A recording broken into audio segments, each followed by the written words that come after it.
Guys, we will start with the broadcast section with no embargo, followed by an embargoed section. No live tweeting during the broadcast section, please, and use the microphone provided. Michael? Only the true believers in today, yeah? Nice and intimate. Go on. You right? Yeah, I'm good. Good, thanks, Michael. Yeah, pretty much no different to the last game. Everyone got through the game unscathed, so yeah, no real change. Everyone's good. That's good news. 160 goals and counting for Sol. I know you mentioned in post-match, but just watching him again, the influence he has. Obviously, with Hugo Lloris leaving, Harry Kane leaving, you lost two big leaders. And I know you had leaders in the dressing room as well, but how much of a big decision was it to make him club captain? It clearly works. He's such a huge influence.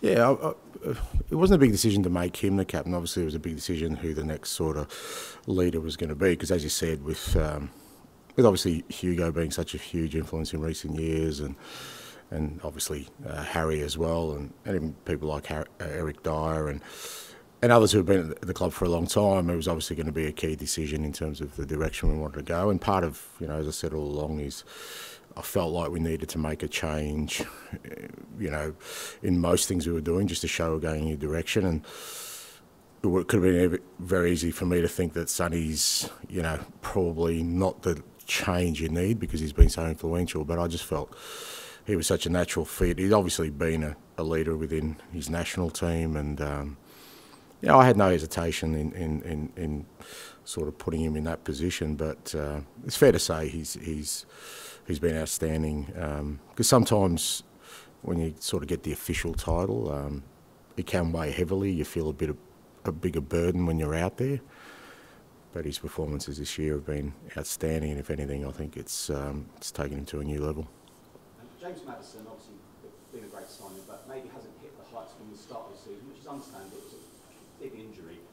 With him, and not just him, the Spurs maybe need, it's a quick turnaround tomorrow, but maybe that can be a good thing sometimes because of the lack of too many cup games, no Europe. Maybe someone like Maddison and maybe others need those quick turnaround matches. Yeah, look, potentially. Look, I think with Matters, I think we've had a few in that, but probably us as a team. I've said before, it's felt like a bit of a stuttering campaign. We've never really got into any sort of flow, probably apart from maybe the first 10 games, but that's part of the challenge, and whether that's Matters or other players who have kind of, very few have had a sort of clean run at it all year.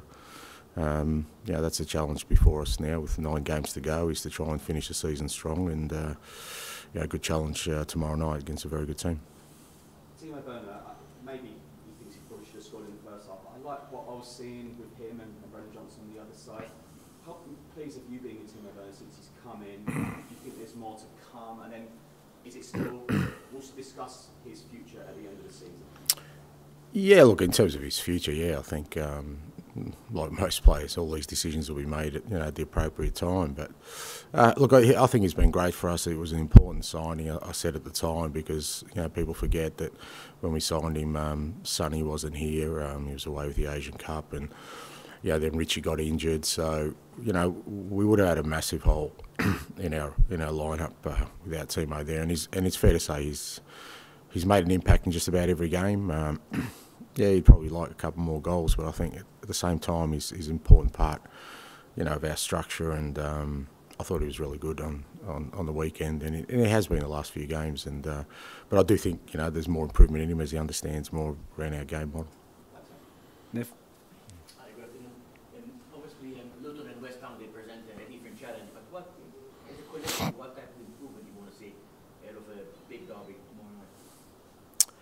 I don't think it's improvement. I just think it's further kind of development of our game model and getting some consistency in some of the things we do. As I said, it's been a very disruptive season, and I guess the positive for us at the moment is that we've got mostly a clean bill of health in terms of the players available. And on the weekend it was really good to see that not just the starters, the guys who come on made a real impact for us, and it's something we haven't been able to do sort of the middle and early part of the year. So it's just a further improvement for us always. I want to ask you, please, about Brennan Johnson and his impact on the second half.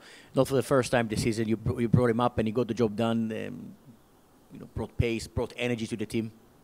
Yeah, no, it was. Brennan was super on the weekend, and look, he's another one. He's still young. He's still developing. He's moved to a big club where there's big expectations when you have a big transfer fee. But for the most part, I think he's handled it really well. He started the 2 games before he came off the bench, and he did really well against Villa. Wasn't great against Fulham, but most of the team wasn't great against Fulham. And then this one came again off the bench and made an impact. But I think again he's another one that's understanding more and more sort of how we want him to play, and he's adjusting to it. But like I said, I think for the most part he's handled himself really well this year. It was always going to be like I said, a tough sort of introduction when you're a young player.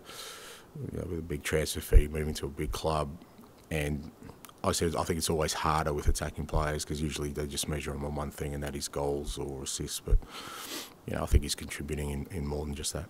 I want to ask you about the top 4 race, the challenge. Obviously, Aston Villa, yourself, Man United as well. There is 8-point gaps between you and United. Can you still see them challenge you?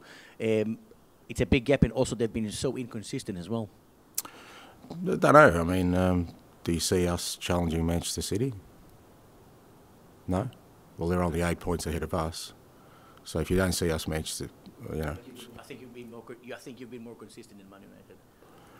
Well, that's what I'm saying. So there's 8 points. So you either think we can catch Man City who are 8 points ahead of us, or you think Man United can catch us. I mean, to me, it's all irrelevant. Like I said, what's important for me is that I've said it quite a few times is that we want to finish the season strong and keep building on the foundation of being a team that hopefully in 12 months' time people are looking at us differently and talking about us differently. And to do that, it can't just be about where you finish or how many points you get. It's got to be more than that.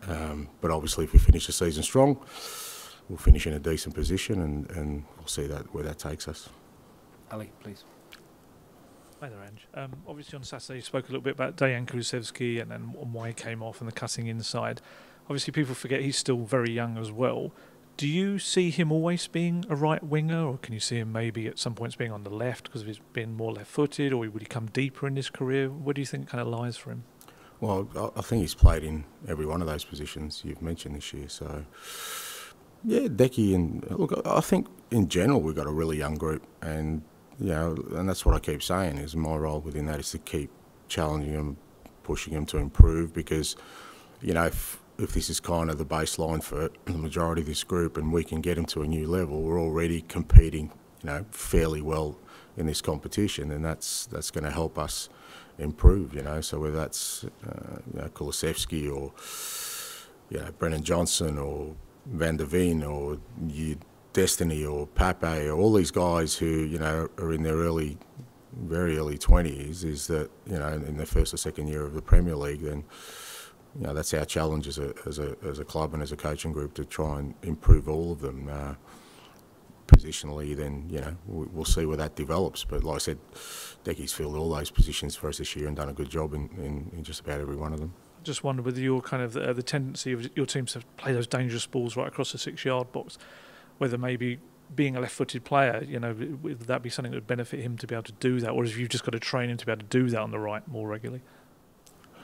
I think they can do that. I mean, Timo's not a left-footed player; he plays on the left-hand side. So